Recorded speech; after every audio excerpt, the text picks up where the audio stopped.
Halo warga sipil sekalian, kembali lagi bersama saya Dekan Nur Ghazali di segmen obrolan ringan tapi isinya berbobot. Hari ini kita bakal bahas topik yang gak kalah penting buat pendidikan anak-anak, yaitu pengembangan pendidikan multikultural di MI ataupun SD. Jadi buat kalian para guru, orang tua, atau siapa aja yang peduli sama masa depan generasi muda, stay tune, jangan sampai skip ya.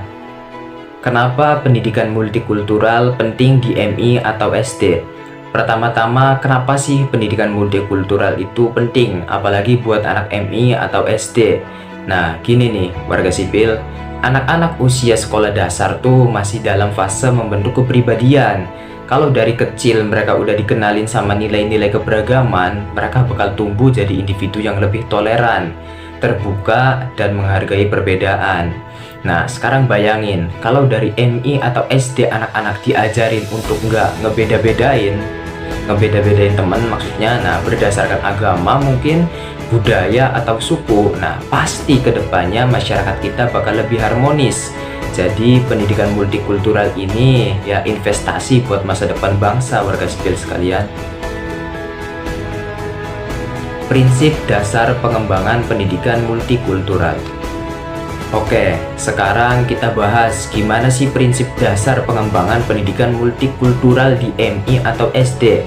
Nih, ada beberapa hal penting yang perlu kalian tahu. Yang pertama, ada inklusivitas. Semua siswa dari latar belakang apapun harus merasa diterima dan dihargai di sekolah. Jangan sampai ada yang ngerasa dikucilkan karena perbedaan yang dimiliki mereka. Nah, lalu yang kedua, keberagaman sebagai kekuatan. Guru dan pihak sekolah harus ngajarin kalau perbedaan itu bukan masalah. Jadi, justru itu adalah suatu kekayaan. Misalnya, ada anak yang beda agama, ajak mereka saling belajar dan menghormati keyakinan masing-masing. Selanjutnya, pendidikan berbasis nilai. Fokuskan pendidikan pada nilai-nilai universal seperti toleransi, kerjasama, dan juga empati. Ini bisa disisipkan di berbagai pelajaran, contohnya ya di PKN mungkin, di pelajaran IPS, atau bahkan agama. Nah, lalu strategi pengembangan pendidikan multikultural. Terus gimana caranya kita ngembangin pendidikan multikultural di MI ataupun SD? Nih, dengerin baik-baik. Yang pertama, kita bisa mengintegrasikan nilai multikultural di kurikulum.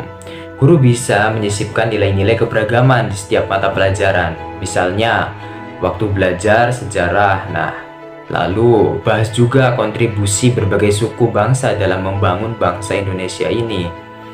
Yang kedua, kegiatan ekstrakurikuler multikultural. Contohnya, bikin festival budaya di sekolah. Anak-anak bisa tampil dengan pakaian adat, nyanyi lagu tradisional, atau masak makanan khas daerah masing-masing.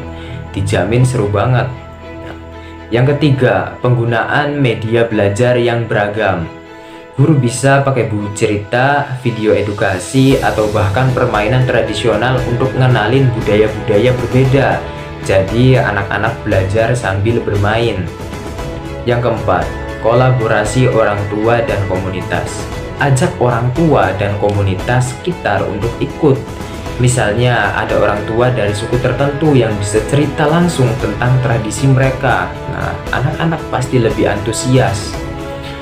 Yang keempat, tantangan dan solusinya. Memang sih, warga sipil, ada tantangannya juga. Kadang guru ataupun orang tua merasa kurang paham gimana caranya ngajarin pendidikan multikultural. Tapi tenang, solusi pasti selalu ada. Yang pertama, pelatihan guru. Sekolah bisa mengadakan pelatihan khusus buat guru, biar mereka lebih siap menyampaikan nilai-nilai multikultural. Yang kedua, kerjasama dengan pemerintah dan LSM. Banyak program dari pemerintah atau LSM yang fokus ke pendidikan multikultural. Sekolah tinggal memanfaatkannya saja sebaik mungkin. Jadi warga sipil sekalian, pengembangan pendidikan multikultural ini bukan cuma tugas guru atau sekolah, tapi tanggung jawab kita semua. anak-anak adalah aset masa depan. Dan dari pendidikan inilah kita bisa menciptakan generasi yang lebih toleran, lebih bijak, dan lebih cinta keberagaman. Sekian dulu obrolan kita kali ini. Jangan lupa share video ini ke teman-teman kalian yang peduli akan pendidikan. Sampai ketemu lagi di video berikutnya warga sipil sekalian. Bye.